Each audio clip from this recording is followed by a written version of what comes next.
Antibiotic খাইতে খাইতে জীবনটা তো শেষ করে ফেলছেন।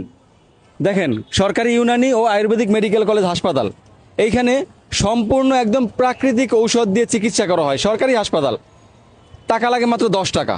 আপনি বাইরে হাজার হাজার লাখ লাখ টাকা খরচ করে যে চিকিৎসা নেবেন, এই ইউনানি আয়ুর্বেদিক মেডিকেলে আপনি সেই চিকিৎসা পাবেন 10 টাকায়, এবং ঔষধও ফ্রি পাবেন। এইখান থেকে কিচ্ছু কেনা লাগবে না। 10 টাকা নিয়ে হাসপাতালে ঢুকবেন, একদম ট্রিটমেন্ট নিয়ে ঔষধ সহকারে বের হবেন।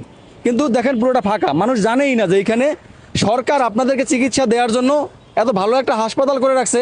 আপনারা আসেন না, আপনারা কোথায় চলে যান? অ্যান্টিবায়োটিক খাইতে চলে যান। অ্যান্টিবায়োটিক খেয়ে খেয়ে জীবনটা শেষ করে ফেলতেছেন। যখন অ্যান্টিবায়োটিকে ধরবে না তখন কি করবেন? তো আজকে এই হাসপাতালে কি কি চিকিৎসা হয় পুরোটা আপনাদেরকে একটু দেখানোর চেষ্টা করবো। একটু ভেতরে যাই আমরা। আমরা হাসপাতালের মধ্যে ঢুকলাম। এখানে দেখেন, ইউনানি বহির্বিভাগ টিকিট, আয়ুর্বেদিক বহির্বিভাগ টিকিট। এত বড় একটা হাসপাতাল, মাত্র এই কয়জন রোগী আছে এখানে। আপনি এখানে এসে প্রথমে 10 টাকা দিয়ে এখান থেকে টিকিট নেবেন। একটা টিকিট নিয়ে এই যে বহির্বিভাগ আয়ুর্বেদিক,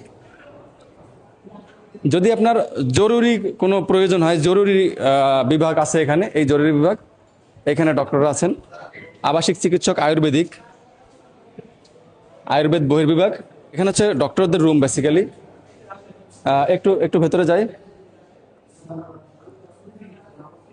এই যে এখানে এখানে ডক্টররা আছেন। এখানে আপনি এসে প্রথমে এই ডক্টর দেখাবেন। এখানে ডক্টররা আপনার রোগ নির্ণয় করবে, এরপরে আপনাকে ঔষধ লিখে দিবে। যদি ভর্তির প্রয়োজন হয় সেখানে ভর্তির ব্যবস্থা আছে। ঔষধ কিন্তু আপনি ফ্রি পাবেন। এখানে ডিসপেন্সারি, ফার্মেসি, দেখেন এগুলো সব ন্যাচারাল ঔষধ। এখান থেকে ঔষধ ফ্রিতে দেওয়া হয়। যত প্রকার ঔষধ আছে এখানে। কিন্তু ওই বাইরের যে অন্যান্য সরকারি বেসরকারি হাসপাতাল, সেগুলোর মধ্যে অ্যান্টিবায়োটিক নেই কোনো। এগুলো কিন্তু সব একদম প্রাকৃতিক ঔষধ, কোনো প্রকার পার্শ্ব প্রতিক্রিয়া নাই, কিন্তু আপনার রোগ ভালো হয়ে যাবে। তো এখান থেকে ওষুধ আপনি ফ্রিতে নিতে পারবেন। এখানে একটু দু একজনের সাথে কথা বলি। আসসালামু আলাইকুম। আপনারা কি এই হাসপাতালে নিয়মিত চিকিৎসা নিতে আসেন? হ্যাঁ, আসি। এখানে আজকে কিসের জন্য আসছেন? আসছি প্রস্রাবের সমস্যা, এই কারণ। আচ্ছা, মানে বিষয় হচ্ছে যে কোনো রোগের চিকিৎসা এখানে এই হাসপাতালে নেওয়া সম্ভব। আরো দু একজনের সাথে কথা বলবো তারা কেন আসছে। আসসালামু আলাইকুম চাচা, আপনি কেন আসছেন এখানে? অনেক সময় 2 হাতে 20 কেজি মাল খেয়ে করলে, বা আমি তো রিস্কে কমোডি, তো বুকটা একটু জ্বালা পোড়া করে, তারপর আবার ভালো হয়ে জায়গা। এই হাসপাতালে খোঁজ পাইছেন কিভাবে আপনি? এটা আমার বাসা থেকে ভিডিও ভাই, মিরপুরে আমার বাসা। আপনার বাসা মিরপুরে? মিরপুরে, হ্যাঁ। মানে হচ্ছে যাদের বাসা মিরপুরে তারা অনেকেই জানে। এর বাইরে সারা বাংলাদেশের মানুষ কিন্তু জানে না যে সরকারি একটা হাসপাতাল আছে ইউনানি আয়ুর্বেদিক, এবং সেখানে সকল ধরনের চিকিৎসা হয়। এরপরে যদি আপনার ভর্তি প্রয়োজন হয়, ভর্তির জন্য বেড আছে।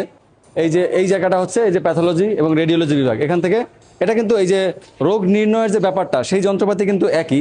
এলোপ্যাথিক হাসপাতাল এবং এই ইউনানি আয়ুর্বেদিক মেডিকেল, এখান থেকে রোগ নির্ণয় করা হয়। যদি ডক্টর আপনার এরপরে ভর্তি রাখার প্রয়োজন হয়, ডক্টর যদি ভর্তি লেখে, তাহলে আপনাকে ওয়ার্ডে ভর্তি হতে হবে। এটা হচ্ছে পুরুষ ওয়ার্ড।